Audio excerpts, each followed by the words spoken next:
A very sneaky and rare Kimura from side control that can truly be done by all people, all genders, all body types, all ranks. Let's have a look.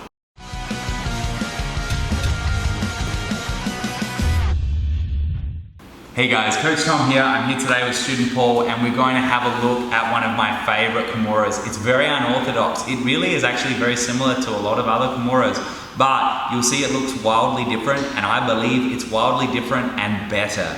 Okay? Sometimes I find when partners go to lock Kimuras, especially if I have, say, younger female students or lighter female students against a big 300-pound guy, that they simply can't hold on to the Kimura shape without the person tricep extending out. So to solve this problem, I started hugging the arm to my body, and this is an existing technique. I didn't invent this by any means. In fact, I merely just discovered it, much like many people no doubt have over the last 1,000 years. However, let's have a look today so we can do some great Kimuras and really catch some people off guard. So we're going to start from side control.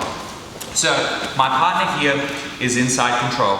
And traditionally, if I wanted to do a Kimura, I would thread my left arm through, control his wrist, lock, and then get his arm to the mat and look at finishing from there. Most likely by switching my base, leg over his head, and putting this up behind his back. That's a wonderful move. I love that. I do that every week. However, sometimes some guys are just so savvy to the Kimura and just so strong that they straighten their arm out. The problem with that is it's very hard to stop. So if Paul just tries to straighten out his arm, I might be able to stop him, but if he really pushes off his feet and wiggles his shoulder back, oh my God, that is so hard to keep that arm bent. Now I can now go for straight arm Kimuras, but seriously guys, it really is a better idea to transition to this attack. Your training partners aren't going to have seen this. The people you compete against aren't going to have seen this. I almost guarantee it. And boy, is it effective. All I say is please treat this technique with caution because it is very powerful and people will be caught off guard. So if we just shuffle down a little bit here, as I'm in side control on my opponent, I make sure my left arm is through already. Okay? Now you'll notice the hand position I like to get in here, almost like I'm a waiter carrying a tray. Okay? But what I'm doing here is making sure that my hand is above my partner's forearm. Okay? So I'm simply over with my left, underneath, like I'm holding a plate of food. But now comes the cincher. He might be gripping onto his belt. Guys, I don't even care. Okay? With the power you'll generate in this, you won't either. I'm now simply going to bring my right elbow down. I'm going to grab onto my bicep here, and I'm going to grab onto my tricep here. This is very simple, guys. Okay? So we have a look. Instead of grabbing the hand and latching, I'm going to bring my right arm underneath like I'm trying to choke his elbow, and I simply grab onto my biceps here, and I grab onto my triceps here. Once I have this technique, this is a done deal. If he tries to wriggle out of this, he can't wriggle much, not as much as before. And now I get to finish. So I'm gonna hold his arm to me tight while I hug my own body, and I simply run around the front. So I run over his head here, and I sprawl onto his shoulder. So my right hip and belly is on his left shoulder. And now I simply pull my left elbow up towards the mat as I sprawl, and I get a really easy tap. But you'll notice I get the tap, and look, he's still holding onto his belt.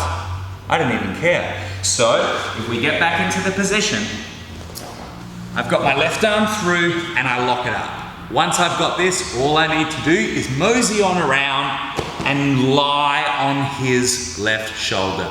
And now I simply pull my left elbow back and I get an easy tap. If his hand was on the mat like this, okay, that's fine. I get the tap the same way. But you know what? Because of the way this puts so much pressure through the shoulder and the humerus bone, even if he holds his belt nice and tight, as long as I've got my hands together, he gets tapped easily, okay? If you guys want to nerd out and find some combinations of this, if you get tired of tapping your partners from here, a great combination that I like to do is take my right arm back and hit a north-south choke right away.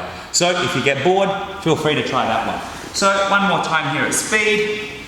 My left hand is through, and if I see this, he's dead. easy tap. Be careful with this, guys, especially if you're heavy. If you weigh maybe 200 pounds or more, you won't even need to move your arms. You'll just sprawl. I found right now I'm about 175 pounds. I find that I need to maybe move my arms just 1 inch, 2 inches. Okay, not like a normal Kimura where you need to move their hand like a foot. Okay guys, so sneaky Kimura, make it work and have some fun, but please be careful, this is dangerous, but that's also kind of what makes it cool. I'm Coach Tom, guys, I'll see you next time. Hey guys, thanks for watching the video. I hope you loved it. For more videos, click here, and if you want to subscribe to our YouTube channel, click here. I'm Coach Tom, thanks for watching, and I'll catch you next time.